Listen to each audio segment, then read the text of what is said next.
You are probably configuring your child's phone restrictions in the exact wrong order.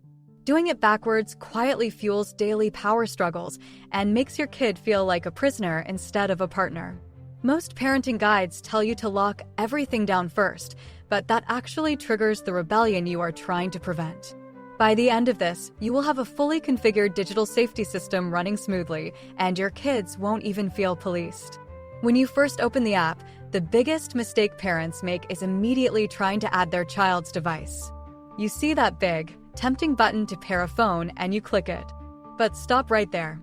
The very first screen you need to focus on is the parent account creation. This is where you establish yourself as the administrator, not just another user. Take your time here. Use an email address that you check every single day because this is going to be your command center. When you set your password, make it something you won't forget, but something your kid can't guess. It sounds basic, but I have seen so many parents get locked out of their own dashboard because they used their child's birth year. Once your parent profile is active, you will see the main dashboard. It looks a little empty right now, and that is completely normal. You are about to build the foundation. Now, grab your child's phone. This is where the magic happens, but also where the tension usually starts. Instead of taking the phone and doing it in secret, sit down with them. Tell them you are configuring the safety tools together. On their screen, you will download the companion app. When it opens, it will ask for a 9-digit binding code. That code is sitting right there on your parent dashboard. Type it in together. When the devices successfully link, you will see a little green check mark on both screens. That little green check is the moment the dynamic shifts. You are no longer just taking their phone away. You are building a shared digital environment.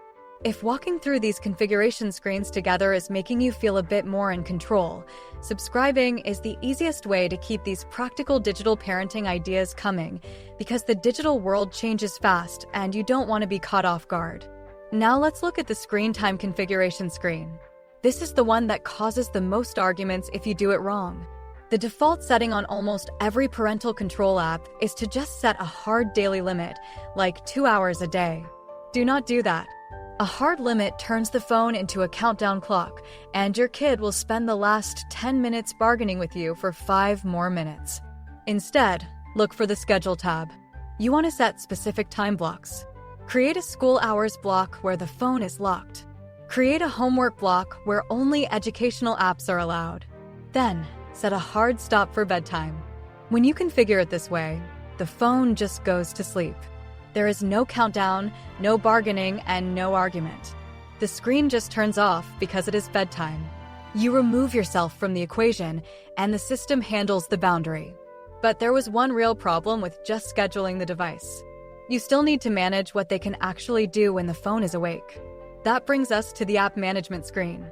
This is where you get to see every single app installed on their device. You will see the games, the social media, the streaming services. The instinct here is to just block everything that looks suspicious. But blocking apps outright usually just drives them to use secret browsers or ask a friend to download it for them. Instead, look for the approval setting.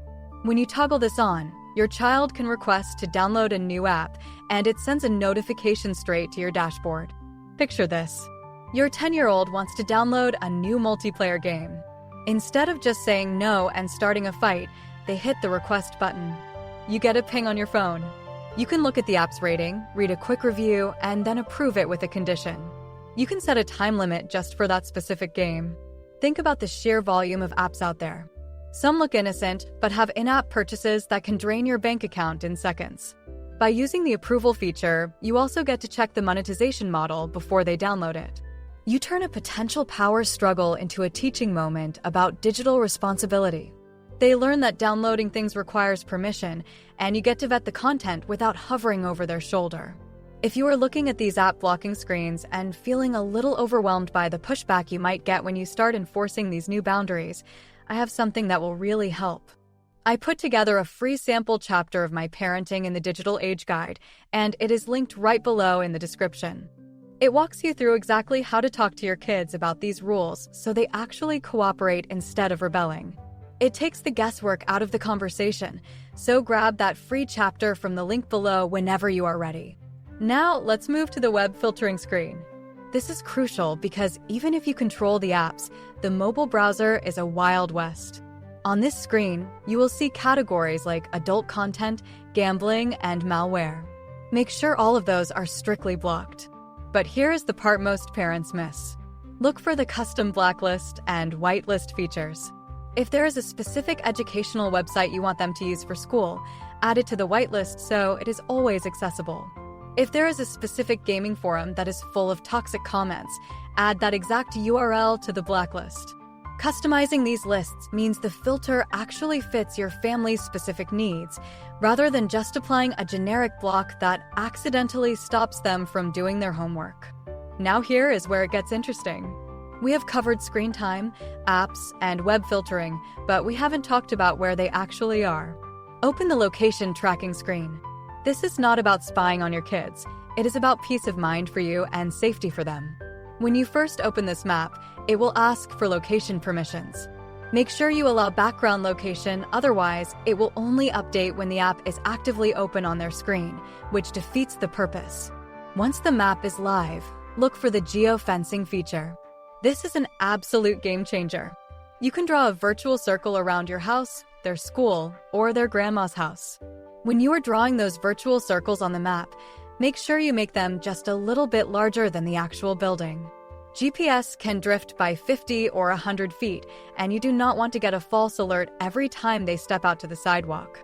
When they cross that boundary, you get a silent notification. Imagine you are at work, and you get a little ping that says your daughter just arrived at school. You don't have to text her to ask if she made it. You just know. Or imagine it is past curfew, and you get a notification that they left the safe zone of their friend's house. You can call them immediately and ask what is going on. It shifts your parenting from reactive panic to proactive awareness. But that is only part of the story. The location screen also has a feature called Location History. If you ever need to retrace their steps, or if they claim they were at the library, but you have a gut feeling otherwise, you can pull up the timeline. It shows you exactly where they were, hour by hour. Use this sparingly. You do not want to interrogate them over every little detour they take on the way home. Use it when safety is genuinely in question, or when you are trying to understand their daily routines better. Let's go back to your parent dashboard for a moment. Look at the top of the screen. You will see a summary of their daily usage, their most used apps, and their location status. This overview screen is your daily checkpoint. Make it a habit to glance at it once a day, maybe while you are drinking your morning coffee. You are not looking to catch them doing something wrong. You are just checking the temperature of their digital life. If you see their screen time suddenly spiking, or they are suddenly spending 3 hours a day on a new app you have never heard of, that is your cue to start a conversation. Not a punishment, just a conversation. You can say, I noticed you are spending a lot of time on this new game lately. What is it about? It opens the door for them to share their world with you. There is one more screen you need to configure before we finish, and it is the emergency or one-tap SOS feature. On the child's app, there is usually a prominent button they can press if they feel unsafe, lost, or uncomfortable. When they press it, it sends you their exact live location and starts recording ambient audio. Show them how to use this screen. Tell them this is not for when they forget their homework. This is for when they are at a party and the driver has been drinking, or when they are walking home and a stranger makes them feel uneasy. Knowing this button exists changes everything for them. It gives them a silent way to call for help without losing face in front of their friends.